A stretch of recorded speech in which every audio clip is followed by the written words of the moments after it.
We're live. Hey, everybody. Thanks for tuning in tonight. I'm David Darnell with the Stop the Abuse, Restore Oregon Now project. Down below me in Hollywood Squares fashion, though it may not look that way on your screen, is Bill Currier, former chair of the Oregon Republican Party. Hey, Bill. Hi, David. And joining us from Free Oregon is Ben Edel. Hey, Ben, how you doing? Great. I'm doing great. How are you? Good. I'm glad to be here tonight. So, we told you this is the next big thing. And before I get started, I want to tell you a little story about grassroots political activism in the state of Oregon. A few years ago, a pro-life PAC made the news. And they made the news because they were able to gather 150 or 175,000 signatures to put an initiative on the ballot in the state of Oregon. And they did that, I think it was in about a year and a half's time. And that had never been done in the state of Oregon with an all-volunteer force. Normally when people put an initiative or a recall petition or any kind of petition on a ballot, they usually pay anywhere between $1 and $2.5 million to get those signatures recorded. So this group made history, made the news in the state of Oregon by doing this entirely with volunteers.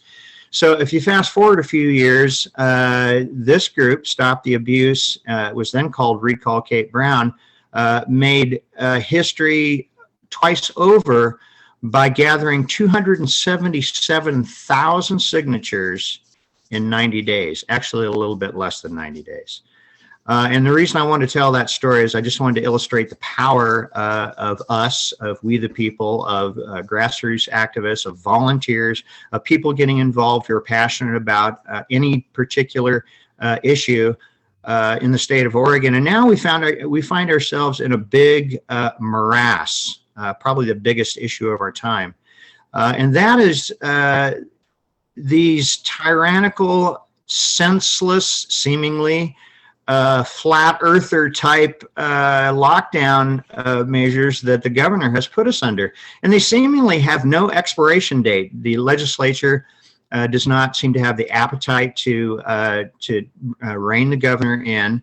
And the courts have agreed that the governor has near unilateral or tyrannical power over the people of Oregon and the economy.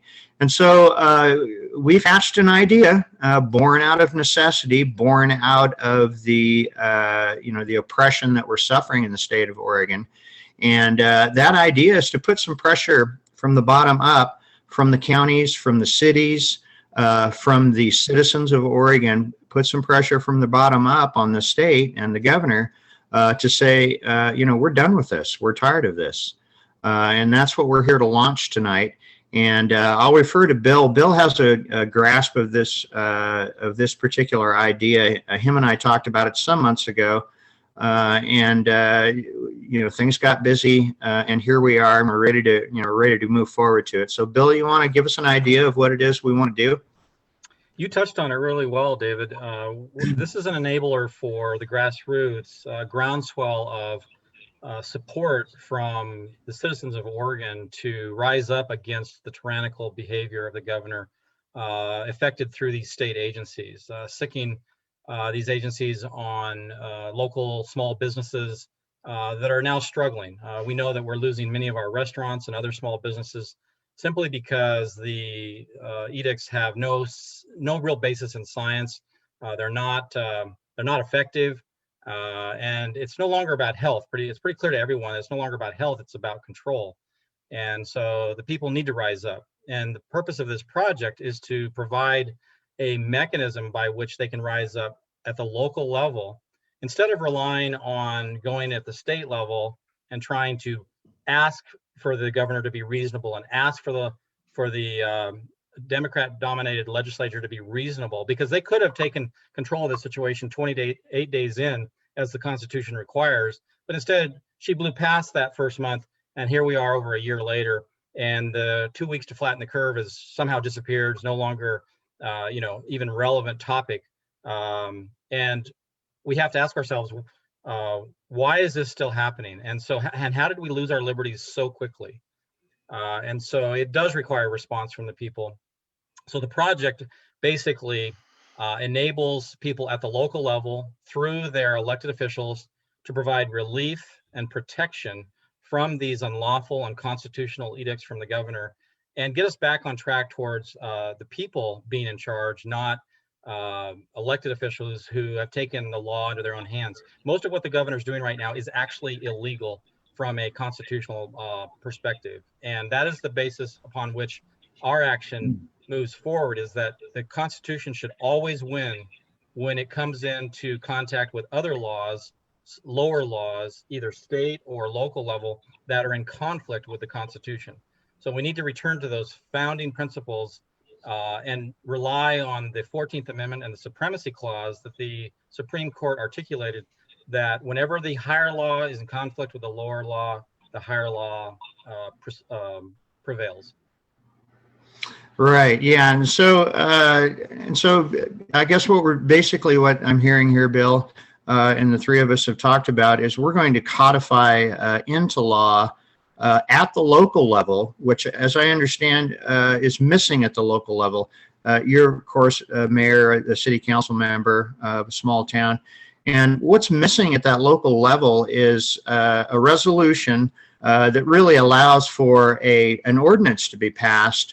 So a council member, a city employee, a city police officer, a county sheriff can point at that particular ordinance and say, hey, look, we cannot enforce this edict, or we cannot enforce these executive orders, or we cannot enforce these laws that may be passed by the legislature that go against the Oregon Constitution or go against the U.S. Constitution. That's exactly right. Yeah, and as I understand it, that's what's missing, because you were in law enforcement. Yeah, as a law enforcement officer or as a county or city elected official, you raise your right hand and you swear an oath of allegiance to the Constitution, on the laws, and we all understand that. We all know that we do that. It's very well known. But what does that really mean? It's fairly nebulous.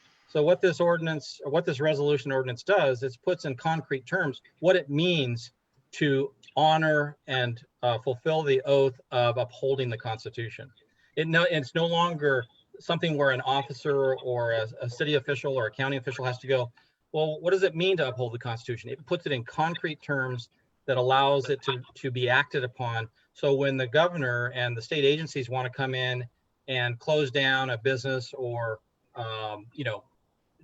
do something at the local level to impact the freedoms that we should be receiving without question, it gives that local official or that law enforcement officer a law to point to say, I cannot comply because that would be in violation of this law.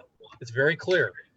Most people understand that when there's a law that they can reference with a number associated with it, that's much clearer than just, I need to uphold the Constitution, right? So it's clear. So in essence, we're creating kind of a sanctuary, Constitution sanctuary among counties and cities. This is a major step in that direction. Right. Right. So, Ben? Oh yeah, I was gonna say it's a beautiful strategy, because the ordinance itself, the template that you guys constructed, is simply like a page and a half. It's less than 2 pages, and it allows each municipality, whether it be a city or a county, to modify as they see fit. And the signature gathering, the petition side of this is incredibly important, because we can take that as leverage to the city council members and the commissioners of a county, and we can say, we got 20,000 people in your county, in your city, that want to create a constitutional sanctuary here, so that we can, have our own liberties, right? That's what this is all about. The liberties that are God-given to us, that are granted to us by our Constitution. And we can take that and use that as leverage to the elected officials, because, Kate Brown is going to retaliate. I hate to say this, but any city or county that adopts this ordinance is going to see retaliation from Kate Brown, because Kate Brown wants power, and she's going to take away and withhold funds and make other threats.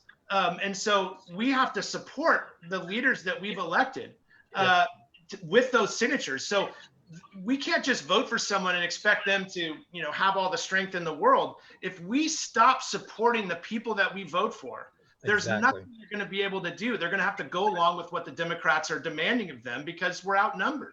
But this petition side of this really gives the people, all of us, a chance to sign that thing and get our friends and our neighbors to sign it and show that there's strength behind, the 2 or 3 Republicans on these city councils and boards.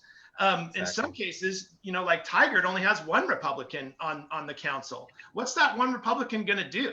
But if we show up with, 10, 15,000 signatures in Tigard, that says something. That says something big. And it's very, very simple. We all know that Kate Brown had never had any intention whatsoever to release and let us go back into normality. We know this as a fact now that's undisputable, is that they're now using OSHA to try to make the mask mandates permanent.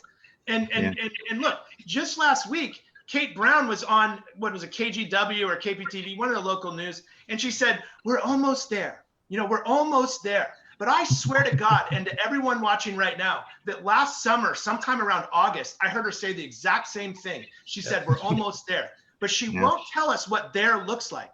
What does there look like? Where's the benchmarks in terms of what it is that we're going to be able to leave this emergency order situation that we've been living in for over a year, and when our kids can go back to school, when we can take our masks off and go play some basketball or have a normal gathering on a Thanksgiving, right? What does there look like? But she won't tell us. She won't say. And that's why the goalposts keep getting moved and moved and moved. So if we don't stand up and we don't sign this petition, if we don't get our friends and our neighbors to sign this petition, we're asking for it. But our politicians that are elected, they need it. Today, I just got off a call with the mayor of Durham, or Dundee, sorry, in Yamhill County. And Yamhill County just became a Second Amendment sanctuary. The commission of Multnomah County did that. And the mayor of Dundee said, give me that order. I'll get it done right now. I'll get it to my city manager. So, there's a lot of demand for this. This is a tool that gives, like Bill was saying, the police departments, the sheriffs, a chance to say, we're not going to enforce these rules because they don't want to anyways, but we're not going to now because we have this ordinance, and it'll allow the citizens to take a deep breath. Yeah. Very well put, Ben. It provides a way to take a lot of heat off of local officials. I mean, in some of the counties in Oregon, I'm sure the commissions are just getting hammered from business people and from their citizens saying, hey, we can't live like this. We can't operate businesses like this. And I'm sure it's the same way in cities as well. So we know that throughout Oregon, perhaps not so much in the metro area, but throughout Oregon, there's a lot of support for opening the state back up, opening counties back up, opening cities back up, so everybody can get back to work. And so the mission here is to collect signatures. And the way we plan on doing that is we plan on starting today. If you go to our website, we have a petition clock, and we're going to run this for 30 days. And the reason we're going to run for 30 days is because it will give everyone the impetus and a specified time to gather support from citizens for either the county or the cities in which they reside. And we will sort that information out so that we can go to a city council with the signatures of support from the citizens, or we can go to a county, which would include, residents of cities, obviously, and show the county commissioner the X amount of support in your city. And Bill, you, as a city councilor, you had some good insight on what that provides to councils. A city council wants to, and Ben touched on this too, it's the will of the people. So, when we take that oath, part of what we're doing is we're saying we're going to follow the will of the people. We're not going to make them do things that the governor wants them to do just because the governor wants that. We're going to support their needs, right? We're going to support our businesses. We're going to support their freedoms. And economic freedom is one of the most important freedoms. It is a freedom to be able to have a business and run it without interference from the government. Unneeded, unwarranted interference from the government. Exactly what's happening. And so as a city official or a county official, I want to be able to look and say, do my citizens support this? Am I following the will of the people on this issue? And Ben touched on it again. He said, this is the people speaking.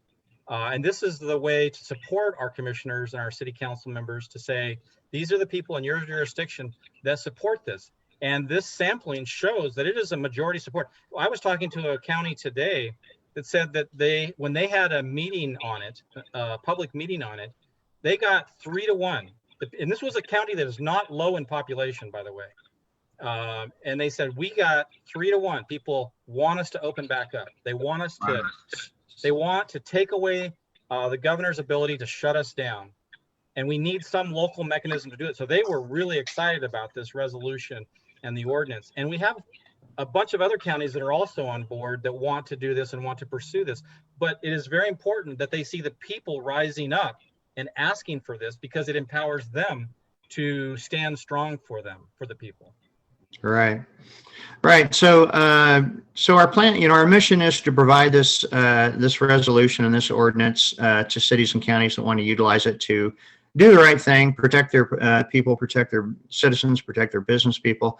The second thing that and the way we're going to accomplish that is we're going to do that with a petition drive. Again, it'll be a 30-day petition drive. It is not a petition that is regulated by the Secretary of State. So we can collect these petitions electronically.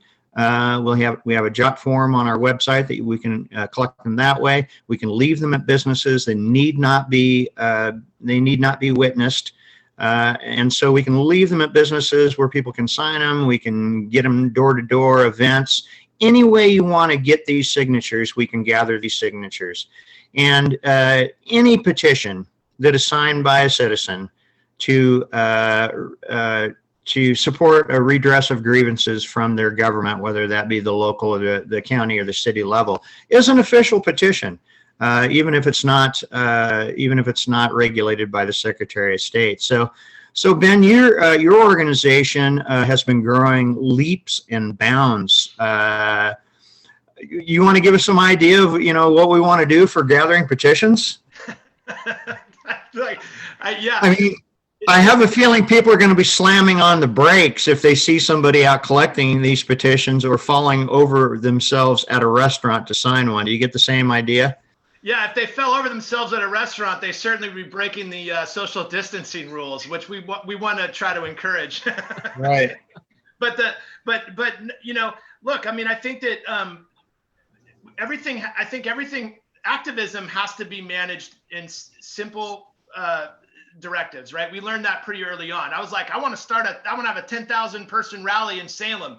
And then I went after it and I'm like, wow, this isn't, it's not that straightforward. So first we had to create members and create organizers and people that sort of stepped up out of the membership base that wanted to do more and could do more and have the time. And, we would help take them under our wing and show them what we knew and get them connected. And, that's the thing is really, we can, with something as simple as getting signatures, all you have to do is first sign it yourself, have your spouse sign it, get your friends and family to sign it. Think of an email list of everybody that you know that is a conservative or even a Democrat. I mean, I think, man, I'll tell you right now, speaking of that, I cannot tell you how many Democrats have reached out to me. I'm a Portland native, so I know a lot of Democrats, friends with a lot of Democrats too. But they reach out to me and they cannot stand and cannot believe what's been happening in our state. And so I think anyone that believes in basic American values, not debatable American values, because there's always those debatable American values, but the basic American values are freedom of choice, free markets, and the ability to earn a living and to be with your friends and family, to have a proper education if you're a child. These are some of the things that we've created as a society that are being torn down. And I think that this is very nonpartisan here. If you want to wear a mask and you're afraid of COVID-19 because you haven't done your research, then wear a mask. But if you're not, you shouldn't be forced to. Never in my lifetime would I've ever dreamed that we'd be living in the state of Oregon where we would have to be forced to cover our faces as if we live in Saudi Arabia. Never would I have ever dreamed. This is not Saudi Arabia. This is the West Coast of the United States of America. And we are not, you can't just allow the boiling of the frog. And let me tell you, we're the frogs. And Brown has turned up the heat, turned up the heat, turned up the heat. Meanwhile, free states like Florida, Texas, Wyoming, Arkansas, you know, they've completely gone back 100% to normal, and their COVID numbers are going down. Right. How do you explain that? We have to get educated. We have to know what's going on. You can't just turn on the news, no matter what channel it is, and go, okay, that's what I say now. You got to go in there and you got to learn. You got to educate yourself. You have to know the facts and listen to both sides and be an independent thinker. And if you're that way, you'll ask enough questions to where you'll realize, just like I have and everybody on this panel, that something is terribly wrong here. Terribly wrong. And we now have a tool. We have a very simple tool that we can get to use. You know what I've already done? I signed the petition. I signed it last night. And that's, you know, when it comes to school board races, I go out and I canvass. And so I'm going to get this petition sent out to everybody that I know, and I'm going to have them sign it and send it to everyone they know. That's how we can do this in 30 days. And it's very, very simple. And once we have enough signatures, which I know we're going to have tens of thousands, if not 100,000 signatures in the next 30 days, we're going to organize that data, and we're going to take that out. Really good salespeople on this coalition, and we're going to bring it to the city council members and look for adoption. And I think that's where we'll be able to take your work, and then we'll be able to get in there and do our good work, and we'll be able to make some changes. And that's, we can't do it alone. You know, we all have to do it together. It's so important. And I'm excited that your group and other groups, we're banding together, basically, like the Patriots, you know, did early on. They had different groups, but they came together and they rose up together as people to oppose the occupation, basically. And we're being occupied right now. You know, we're being told that we have to do things that go against the actual Constitution, and people are looking for a way to get involved and to push back, and this does that. And you're exactly right, Bill. In fact, it's great you say that, because I sent an email out this evening to our Free Oregon members and organizers, and I was like, this is an insurrection. You know, what we're experiencing, and it's not just Oregon, it's the West Coast. With the West Coast State Pact, the governor signed it. They decided to change the rules in our laws of our land. And they did it as a group with Nevada, California, Oregon, and Washington. And what happened on January 6th was a riot, but they called it an insurrection. But what's really happening is that over the last year and a half or so, we've been experiencing a true insurrection where the laws of our land are being changed illegally, and we are being forced to go along with it.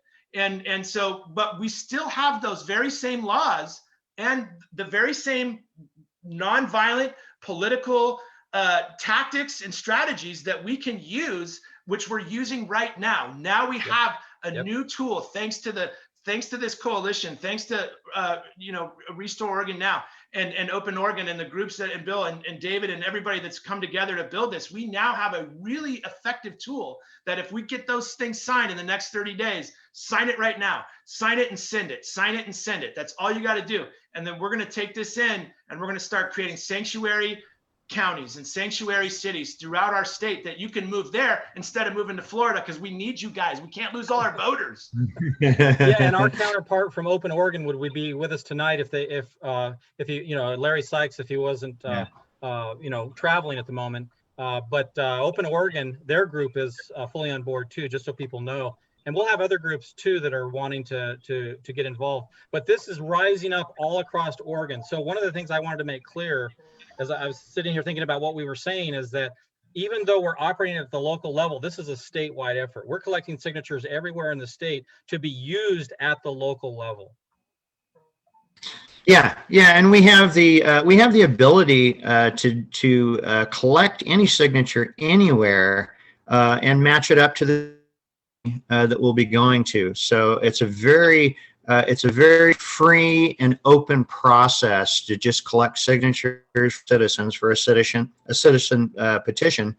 without the heavy hand of the Secretary of State, telling you have to do this, that, and the next thing. Yeah, I mean, Ben says, we could get 100,000 signatures in 30 days. We did 277,000 signatures in 90 days with an all-volunteer force.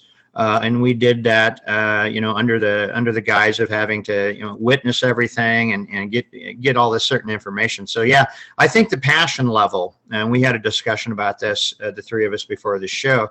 I think the passion level for this particular issue is as high, if not even higher, than recalling Kate Brown.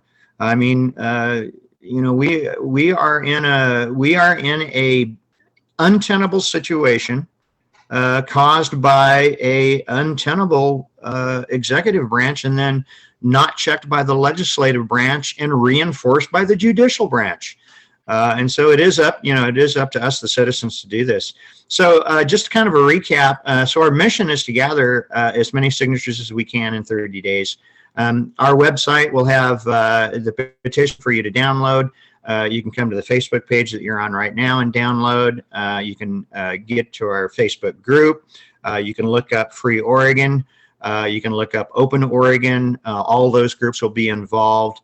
And the benefit of this is, we can provide the kind of pressure that can only be put on our elected officials, whether they are with us or against us, by an uprising of the people. There's just no other way. We have filed lawsuits. We won a lawsuit. It was not vacated, but sent back to the lower court to be essentially vacated within hours. And this is really our last resort to keep our liberties from being completely and totally sucked under. Like Ben said, I can't even believe that we are where we are. Right. It's unbelievable. Who would have thought that in a year we could lose this much freedom? Yeah. We let it happen. Yeah. Yep.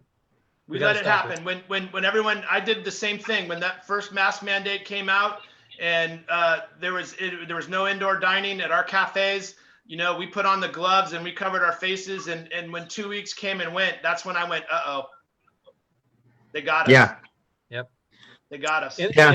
Endless emergencies. The short-term goal here is to provide relief and protection at the local level to our businesses that are struggling, individuals that are struggling because of this, not to mention all the secondary impacts of mask mandates, right? And the fact that people can't socialize as they normally would. Keeping the healthy from the healthy is an unheard of concept for government. The government has always kept the unhealthy from the healthy, right? To protect the healthy, the rest of the herd, so to speak. But when has government ever separated the healthy from the healthy? This is madness. This has got to stop. And so we've got to rise up, and that's exactly what this project is all about. And David, I imagine people are wondering, again, I know you've said it several times, where can they sign? How can they get the petition? I think it's worth going over all of the options that they have to get involved. Yeah, I really think it is. So the petition is downloadable, so you can print it out. You can leave it at your church. You can circulate it at your church, at your civic groups, any group that you belong to. You can leave it at businesses. You can hand it out to friends and family. As soon as you feel like you have, all the signatures you're going to get on a sheet, whether they be at your church or whether you pick them up from a restaurant or a business, you can scan them and send them back to us. We'll have an email address posted here in this group, on this page, on this post, and then you can find us at RestoreOregonNow.org. So that's RestoreOregonNow.org. You can download there. You can also pick up the link for an electronic signature, because we can take electronic signatures. So you can post that in your social media groups. You can pass it around your email lists. You can make sure that everybody that you have access to sees it. And so we on your smartphone if you want. Yeah, you can sign on your smartphone. So we're really excited that we have the option to do so many things, and I think it'll be a good exercise. One of the benefits of this is Our short-term problems are obvious, and we've just discussed them. But our long-term problems are laws that are passed by the legislature that are in conflict with higher laws. We're going to see, continually for years until we restore the actual balance in the state of Oregon, laws that challenge our Second Amendment rights, our First Amendment rights, our property rights, our ability to have a garden or chickens, if you will. I mean, these are things that get passed, collect rainwater. These are things that get passed by a progressive, I shouldn't use that word, regressive supermajority in Salem. And we can stop them. Yeah, it is. I mean, they want to take us back to the Stone Age. And we can protect ourselves at the local level with this kind of codification of the supremacy of the Oregon Constitution and the U.S. Constitution. So it's long term. Ben, you want to wrap us up? Sure. I just will say that, we have a ton of gratitude for being invited to be a part of this coalition. It's humbling and incredible. And, we set out from the very beginning to make a change, make a difference, and fight and using every resource we possibly had to restore our freedoms and make sure that we have phenomenal candidates, coming forward to race against the Democrats in Oregon and win some races. We want to win races. And so we understand the value of that grassroots. And the other thing that was super important to us was centralizing the communication so that we could build coalitions between like-minded special interest groups and work together. And here it is happening right now before our very eyes.